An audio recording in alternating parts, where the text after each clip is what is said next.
नीतीश कुमार जी गांजा पीकर के मस्त रहते हैं, श्याम बहादुर जी दारू पी के मस्त रहते हैं, एकदम पैरेलल है। बड़हरिया विधानसभा से राजद ने अपने मुआई समीकरण को दरकिनार करते हुए बड़हरिया से बच्चा पांडे को अपना टिकट दे दिया है। ऐसे में राजद के एक बड़े धड़े में नाराजगी देखने को मिल रही है। वहीं टिकट नहीं मिलने पर निर्दलीय चुनाव मैदान में उतरे अशरफ अली ने एक प्रेस कॉन्फ्रेंस में कहा कि बड़हरिया में कोई महागठबंधन का असली प्रत्याशी है तो वो मैं हूँ। मेरी लड़ाई श्याम बहादुर जी से होगी, वो सिटिंग विधायक हैं, उन्हीं से न लड़ेंगे, उन्हीं को न लड़कर उनके सीट से हटाना है, उनकी विधायकी हमको लेना है। हमारी लड़ाई श्याम बहादुर जी से है। और दूसरा राजद हो या कोई भी पार्टी हो, वो मेरे पास तक कहाँ है, हम लोगों से बहुत आगे है। देखिए, कला संस्कृति हर एक के जीवन में है, लेकिन कला और संस्कृति सबको भोजन नहीं देता है। श्याम बहादुर जी पूरे विधानसभा के एक विधायक हैं और उनके सहारे पूरे विधानसभा के पूरी जनता को सुख मिलना है, विकास मिलना है, रोजगार की बात आनी है, हमें विकास शिक्षा की बात आनी है, स्वास्थ्य की बात आनी है, सब में अच्छा होना चाहिए। लेकिन हमारे माननीय विधायक महोदय हैं, वो पूरा समय 10 साल अपना सिर्फ कला और संस्कृति में ही गुजार दिए, उसी का विकास किए। दारू पीने वाले स्थानों का विकास हुआ। नीतीश कुमार दारूबंदी करते हैं और हमारे श्याम बहादुर जी के विधानसभा में घर घर दारू पहुंचता है, यही सब का विकास हुआ।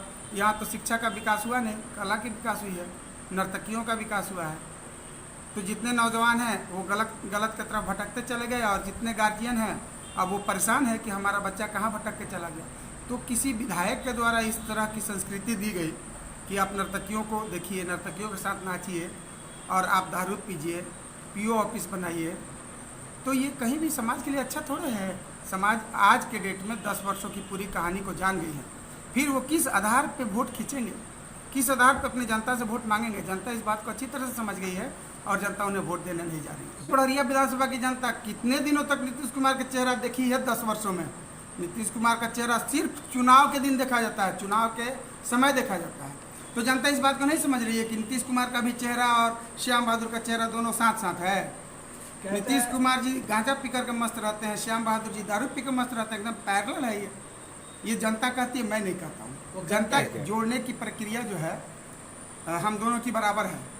श्याम बहादुर जी 10 वर्षों से यहाँ के विधायक बन करके लोगों को जोड़ते जोड़ते ऐसे जोड़े आकि लोग कोई कला के तरफ चला गया, कोई एडिक्ट हो गया, नशा के तरफ चला गया। आज 12 वर्षों से हम बड़हरिया विधानसभा के लोगों को जोड़ रहे हैं और उसकी सेवा स्वास्थ्य से करके जोड़ रहे हैं।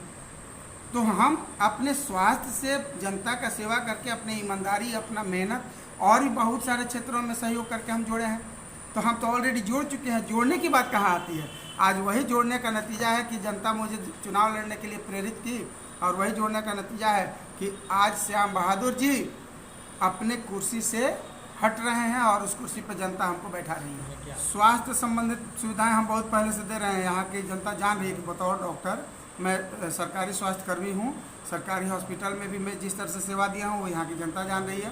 प्राइवेट प्रैक्टिस करता हूँ सरकार के गाइडलाइन के मुताबिक, और प्राइवेट प्रैक्टिस से भी मैंने जो जनता का सेवा दिया वो जनता जान रही है।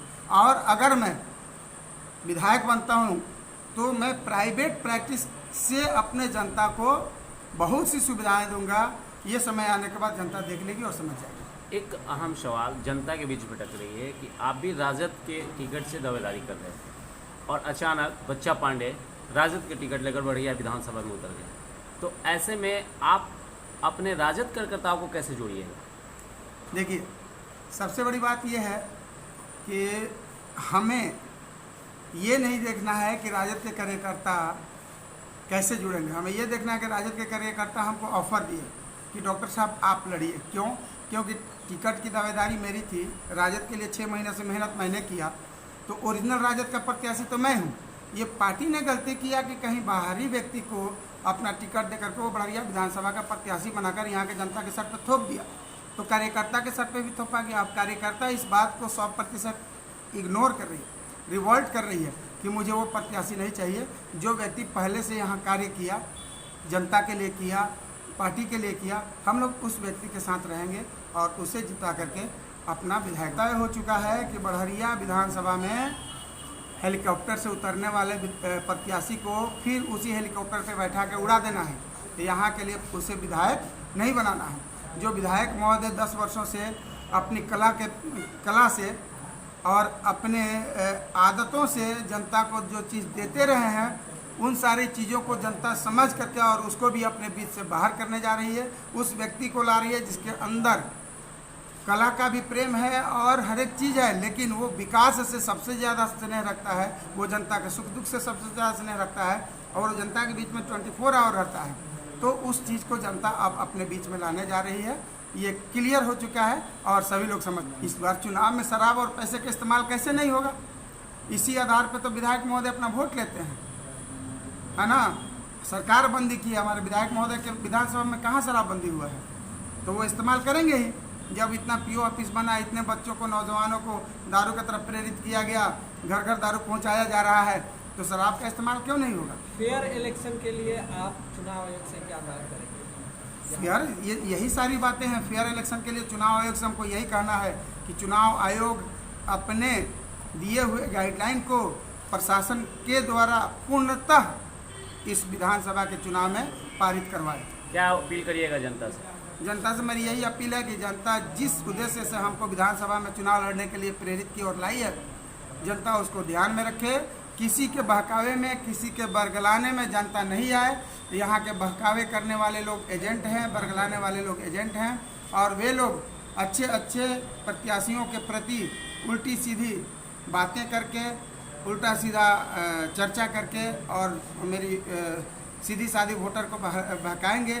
मैं उनसे अपील करूंगा कि ये बड़हरिया विधानसभा की जनता सोच समझ के अच्छे प्रत्याशी को और बीच में रहने वाले प्रत्याशी को वोट दें।